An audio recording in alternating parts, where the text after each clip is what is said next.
There's a moment when the world you thought you knew bends. Colors feel sharper. Time slows. Every sound, every shadow, every breath feels different. What if I told you this shift isn't magic? It's a technique, one you've carried inside you all along. This is the forgotten art of mental transmutation. And once you learn it, you will never see reality the same way again. ACT1, the first distortion. I still remember the first time I felt it.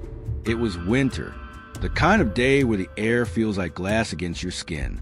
I was walking through the city, just another stranger in a crowd of strangers, when something happened. A sound, no, a tone, cut through the noise. It wasn't from outside. It was from inside my mind. I looked at a man across the street, his face tense, his shoulders rigid, and in a single instant, my irritation toward him melted. It wasn't pity. It wasn't empathy in the usual sense. It was knowing, a quiet certainty that I was not looking at him. I was looking at myself in a different mask. That night, I couldn't sleep. My mind replayed the moment like a glitch in a film reel.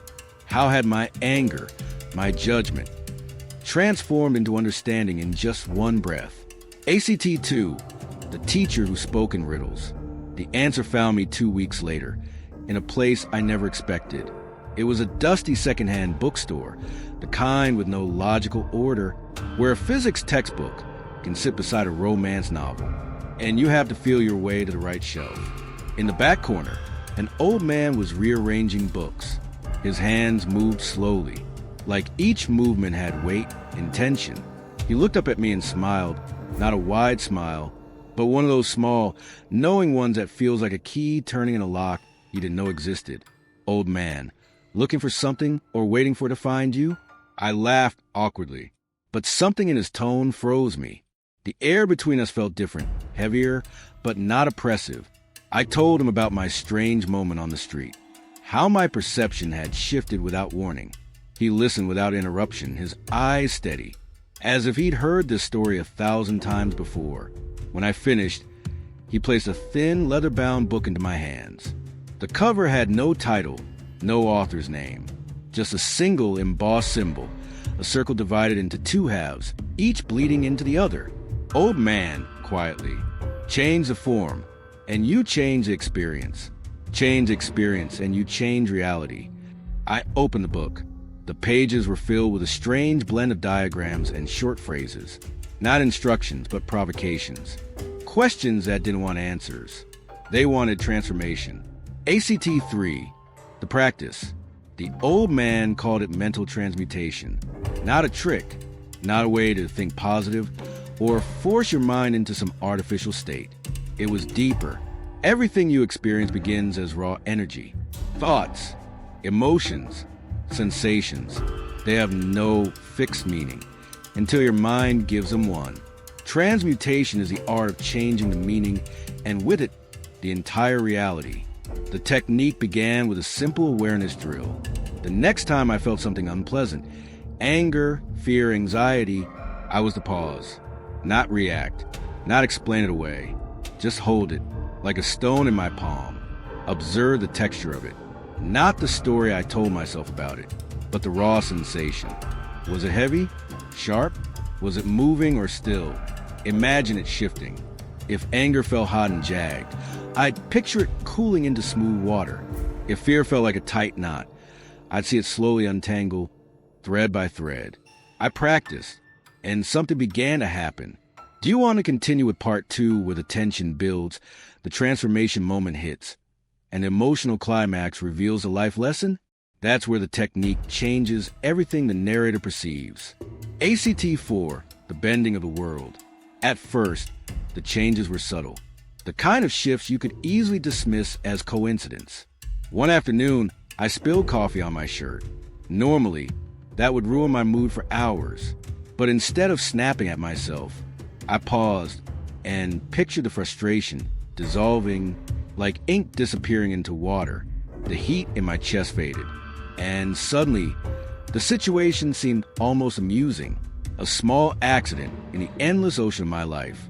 Days later, I stood in a tense meeting at work. Voices were raised. Blame was being thrown around like stones. My chest tightened, But this time, I caught it, held it.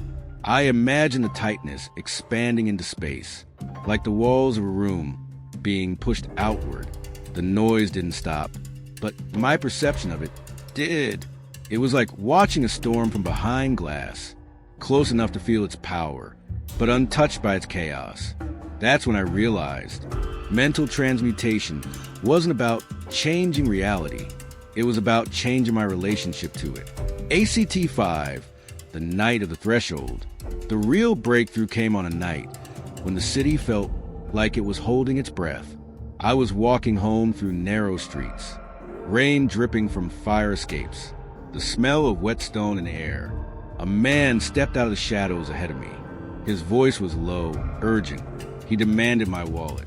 In the past, fear would consume me in seconds, but in that moment, I caught it, held it like a fragile thing, felt its weight, its sharpness, and then I pictured it shifting, the tight coil of fear softening, opening. Suddenly, I wasn't paralyzed. My voice was calm, my movement steady. I handed him the wallet. He hesitated, eyes flicking to mine, and for just 1 second, I saw something flicker there.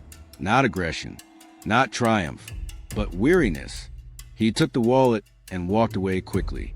I stood there, heart pounding, but strangely unbroken. It was as if I had stepped through the fear, instead of letting it trap me. ACT 6, the understanding. Weeks later, I went back to the bookstore. The old man wasn't there. The shopkeeper told me he'd moved on. No one knew where. But by then I understood. Mental transmutation wasn't his to give me. It had been mine all along. The technique was just a mirror, showing me how perception is not fixed, how every emotion, every thought, is like molten metal in the furnace of the mind. And I am the blacksmith. ACT 7, the life lesson. Most of us believe we are prisoners of our emotions. We wait for the world to change before we can feel differently. But here's the truth. You are not a prisoner. You are the alchemist. Every experience that enters your mind is raw material. Joy, sorrow, fear, anger. You choose what to forge from it. This is the art of mental transmutation. Not escaping your emotions, but reshaping them into something that serves you instead of something that owns you. And the more you practice, the more the world itself begins to bend. The mind is not a window, passively looking out at the world. It is a lens that shapes the world into what you see. Change the lens and everything changes. The question is, will you?